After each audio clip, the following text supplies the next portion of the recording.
Hello everyone. In this video I'm going to share with you a very funny and remarkable story about former world champion Magnus Carlsen, which was revealed this week. But before I'm gonna share that funny story with you, I would like to express my gratitude to all of you who have been supporting the channel in the first month of its existence. Very much appreciated, guys. But in order to keep on producing nice chess content, I will need your help even more. So please like my videos, subscribe to the channel, and of course, please share it among your friends. That will definitely help. Thanks for that. Now the story. Magnus Carlsen played in London the Chess Classic. It's 2012. It's at that time it was an annual event, very strong tournament with some of world's leading players, including former world champions Vishy Anand, also Vladimir Kramnik, Levon Aronian. Great players were in the field, some English players as well. But it's 1st of December, and we should actually go one day back, 30th of November. It's the day Magnus celebrated his 22nd birthday. And his plan was to go out with a group of Norwegian friends, have a nice dinner, play a game of bowling, and then go back to prepare for the game. Well, at the time, his second was the Russian player Jan Nepomniachtchi. That's actually quite interesting because the guys a couple of years later played a world championship match against each other. But at that time, Jan was helping Magnus. He went back to the hotel room to prepare for the game. But Magnus, his plans, they changed at the moment because instead of going back early, he decided to stay a bit longer with his friends, and once he got back to his hotel room, he was unable to fall asleep. And he had to play his first game against very strong British Grandmaster Luke McShane without any sleep. Well, I'm not sure if you have any experience playing a game of chess without any sleep, but I don't think that's a lot of fun. Anyway, let's go to the game. And Magnus is playing with the black pieces, and McShane opens with the move 1e4, and Magnus at first tries to play in a very solid way. He goes for his main repertoire, opting for the Berlin with the move knight f6, white castled, and now after knight takes e4, white goes rook e1. This is considered to be a very solid line. The knight comes back to d6, attacking the bishop on b5, but there is knight takes e5, with the idea that if you take the bishop, there is knight takes c6 with check, and that is just game over. So black first plays here the move bishop e7, closing the e-file, and now threatening to take the bishop. So the bishop comes back to f1. This is very standard theory. Black has basically two options now. The most reliable of the two options here is knight takes e5, trading off one pair of knights and then decide to castle. It's a symmetrical position. Most games ended in a draw in this line, although there's still a bit to play for. But instead, Magnus, for some reason, decided to play here the second popular move, knight f5. So the knight, of course, was not doing well on d6, and black is about to push the d-pawn either to d6 or even d5. But the big difference is that one pair of knights stay on the board. So white played here the move knight f3, black castled, white goes d4, and black goes d5. So it's a symmetrical structure, and on one hand it looks as if nothing can go wrong here for black. The knight on f5 looks active, but it's not standing that well. It doesn't have that many great squares to go to. The pawn on d4 can actually be very well defended by the move c3, and then in fact this bishop is hindered by the presence of the knight on f5. White played here the move g3, and Magnus decided to play the move bishop f6, which is a remarkable move. I think, in fact, it's a bit imprecise. I'm not sure what black should have done instead, but something like rook e8, not deciding yet where the bishop should go to, is probably more accurate. The reason is that after the move bishop f6, white plays the move c3, and I don't like the bishop on f6. There's absolutely zero pressure against the pawn on d4, which is very nicely supported by the pawns on b2 and c3.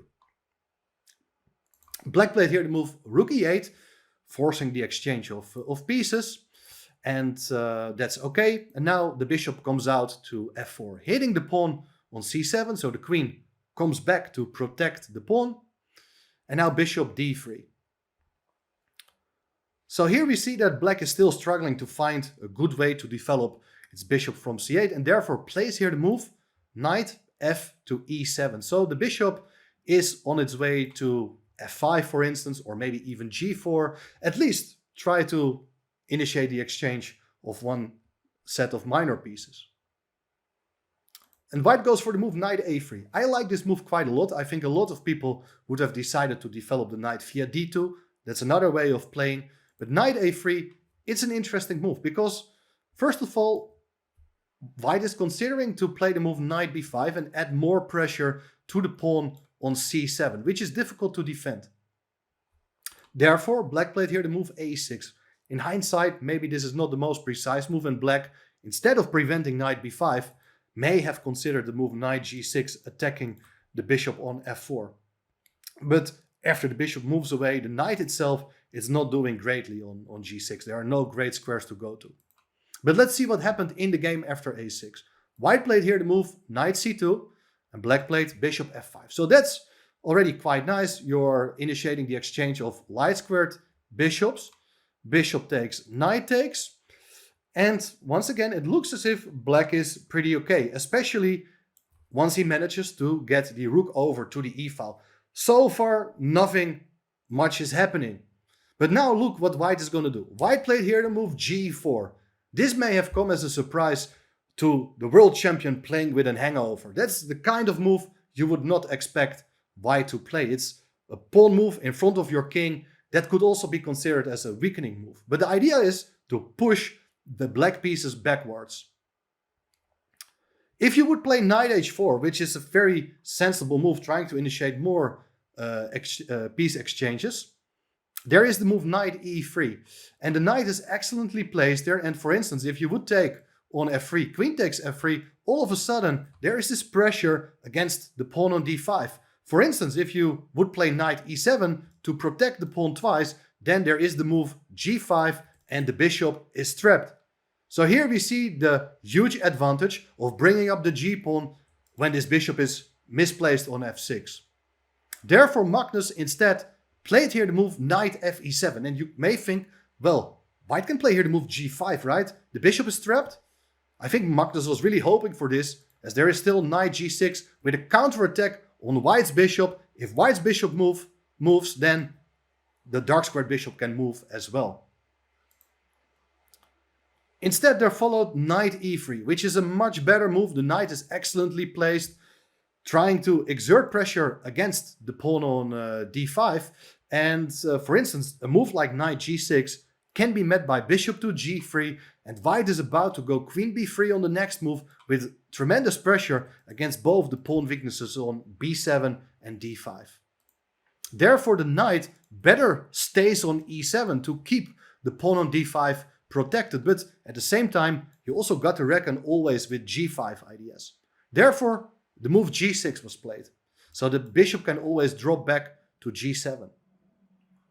Still, it looks as if everything is under control, but McShane comes up here with a very interesting positional plan, as you would think where to place your pieces. Well, it's clear that at some point the rook would like to come over to the e-file. But here, you first got to decide what to do with your queen. And now a lot of people would just move the queen to any random square. A lot of squares are quite sensible, but the square he picks here is quite remarkable, as he goes for the move queen f1. And you may think, well, what is that queen going to do? Well, in 2 moves from now, you will see what the idea is. Queen d7, queen h3, bishop to g7, and now the queen is on g3. So the queen is lining up together with the bishop, hitting the pawn on c7. The rook has to go to c8 in order to avoid the loss of a pawn.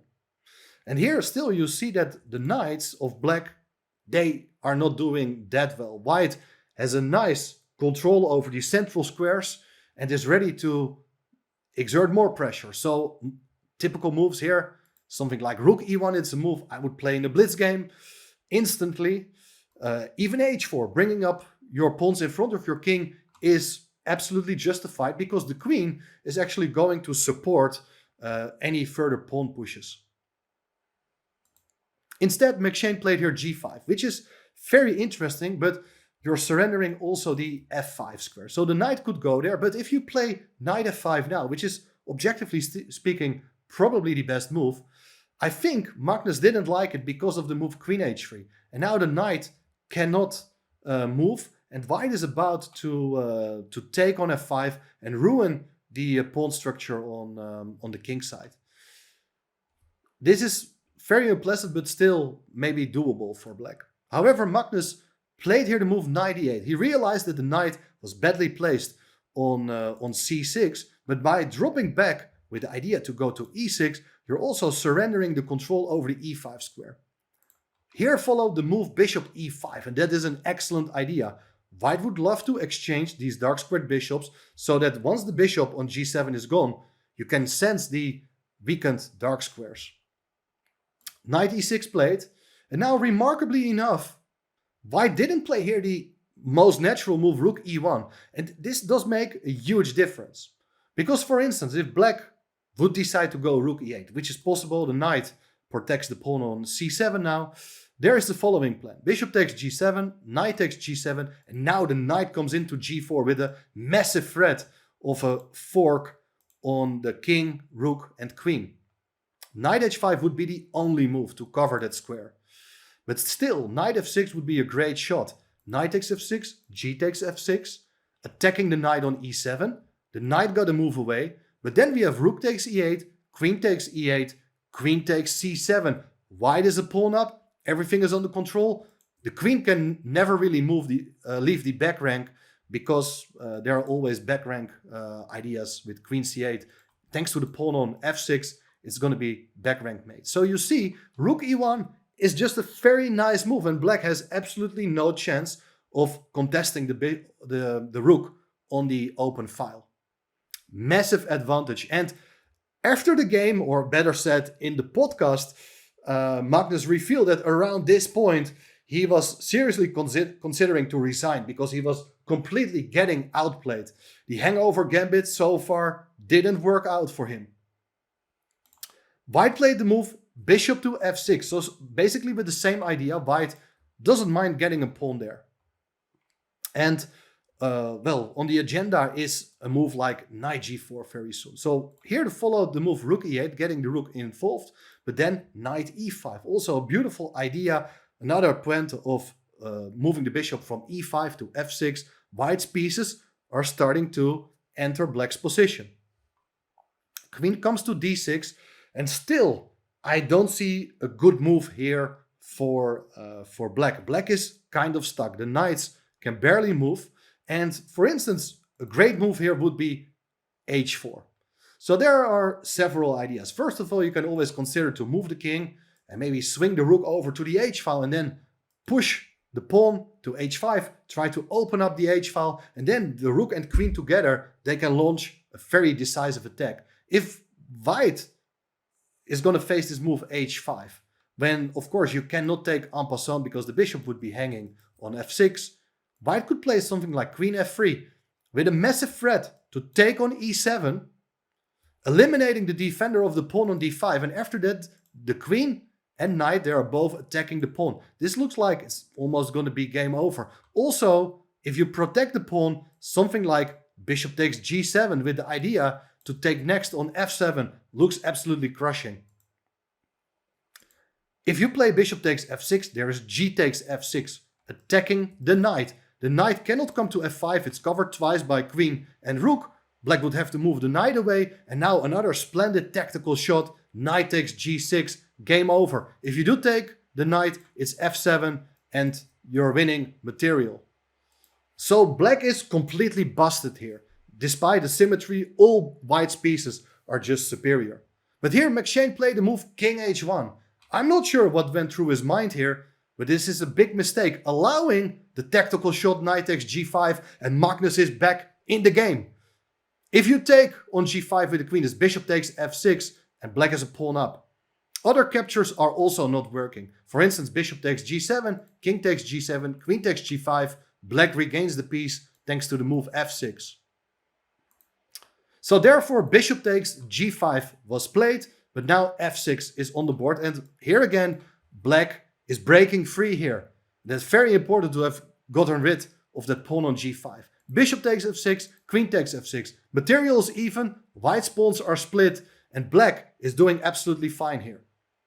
Rook e1 played, and now Magnus is just an absolute killer. Like, a lot of people would feel relieved having survived a horrible opening experiment. People would play here knight f5 to initiate the exchange of pieces. But the world champion and the strongest player on the planet smells blood. And rather than going for the exchange of pieces, he decides to maintain the tension. Plays the move c6, protecting the pawn with the great idea that after king g2, he is about to reroute its knight from e7 to d6, from where it controls both the e4 and the f5 square. Knight 3 to g4, attacking the queen. You've got to be a little bit careful. Perhaps there are potential discovered attacks. Rook is unprotected, so queen goes back to d8. Knight d3. White is aiming for the exchanges, but okay, now the knight is definitely quite passive on e1. Although the idea is, of course, that white would seriously consider queen b8 here, attacking the pawn, putting pressure on the back rank. Therefore, knight d6 on the board. The knight is rejoining the game, and the knight is doing excellently here. Knight d3, knight f5, queen h3. So, for instance, something like queen e7 would be a very natural move, but Magnus decides to try to improve its bishop to another diagonal, because, as I said, the bishop was not doing much on the diagonal g7 to d4. So white plays knight e3, offering more exchanges. Queen g5, check. King f1, knight takes e3, f takes e3. Still, the position is pretty balanced, but there's still something to play for, and definitely black is not worse. The bishop is potentially stronger than the knight with play on both sides of the board. Knight f4, threatening knight e6. Queen f6, pinning the knight. King goes to the center, and now the bishop comes to d6. Everything is under control. Move like knight e6, king g8 is not leading anywhere, so you don't have to be afraid of that. Queen g4, that's a little trick. Knight h5 as the g-pawn is pinned. Winning the queen is a big threat. Therefore, black first moves its king. King f7. Still everything is under control. White goes h3. Now the move h5. If you go queen d7, you can always block the check with your queen. That's absolutely no problem. So therefore the queen comes into c8. Queen e7 played anyway. Bishop takes f4 is a big threat, but white is for a choice. Is he going to move the knight away, or can he defend actively? McShane played knight d3. But queen h8 is a more active move, with the point that you can take the piece, but then the exchange of queens will be forced and you recapture on f4. This king and pawn endgame is just a dead roll. White can just go back and forth between the f3 and e3 square, and white will never fear the penetration of the black king. That's an easy draw. Instead, knight d3 was played, but look, that knight is now cut off. It's no longer helping on the king side, and Magnus grabs his chance. He's going to take over with the move king f6. He has finally waken up. White played the move b3, and now look, king g5, fantastic idea. The king is an excellent attacking weapon in the endgame. White should have gone for queen g8, trying to stick to the pawn on g6 when there are still good drawing chances, but instead he played here the move c4. King h4. The pawn on h3 is a weakness. If that pawn drops, all of a sudden black will have two passed pawns. c5 played, and now excellent move, bishop g3. The bishop is wonderfully placed here as well, preventing any time this kind of knight maneuver, because if you would play knight e1 with the idea to go to f3, which is actually a mating threat, there is bishop takes e1, king takes e1, queen takes e3, white's position collapses. This is a very important endgame technique worth remembering. The bishop is on 2 squares distance of the knight, and that means the knight can barely move. White played the move b4, and now, strangely enough, okay, g5 looks a very natural move, was not played. Instead, queen f7 on the board. White continues with a4 and g5 anyway. And still, things are not that simple. Apparently, if you defend really, really well here, you may still be able to save a draw. For instance, a5 could be a good move, but I think it's counterintuitive to play such a move. Apparently, there's no good way to make progress. If you would play bishop h2, now it's time to go knight e5 with counterplay, threatening knight f3, threatening the queen. If you take on e5, d takes e5, white also has counterplay with its passed pawn. And it's very important to understand that you only play the move knight e5 when the bishop is not on g3. Because if you would play knight e5 straight away, that allows the entrance of the queen on f2. And if the bishop is no longer covering that square, then it's not possible. White played king d2, but that is a serious mistake. Now the bishop comes to h2. Fantastic technique. Knight e1 is now met by the move king to g3. This is almost touchdown. The king is walking over into white's position. The pawn on h3 remains weak. And we are going to see that also the pawn on e3 is a serious weakness. Knight c2, bishop to g1. If the knight is ever going to move, we have queen f2 and the pawn on e3 can be collected. Queen d8, attacking the pawn on g5. We protect it, we are not in a rush. The queen comes back and now bishop f2, subtle move. The bishop is again on 2 squares distance of the knight. The knight is dominated. King to e2 and now king g3 again. Fantastic move. You're about to play a move like queen f3 or maybe play g4, create a passed pawn, or after g4, maybe not even recapturing, but just run with that pawn to h1. If you go queen b8 check, it's just king takes h3, which means that the queen got to stay on this diagonal. But, well, there followed queen d8, attacking the pawn again, queen f5. All of a sudden, black's pieces are infiltrating. The queen not only protects the pawn on g5, but hits the knight on c2 as well. King d2, king takes h3. Black has a pawn up, and these pawns are simply unstoppable. What white is going to do on the other side of the board can just be ignored. Black is just going to run. White decided to come back with a knight to d3, but after the move g2, it's game over. And Magnus won this game after 6 hours of play, 62 moves. White resigned. Of course, if you give a check, you have a choice. You can play king h2 with the idea to go g1 on the next move, but even more elegant is a temporal queen sacrifice. Queen takes f4, e takes f4, and then you get a new queen and remain with an extra piece. Absolutely remarkable performance. And by the way, in this tournament, thanks to this crucial victory and also some other great results, Magnus went on to win the event and also managed to break Garry Kasparov's record with the highest rating ever of 28.51.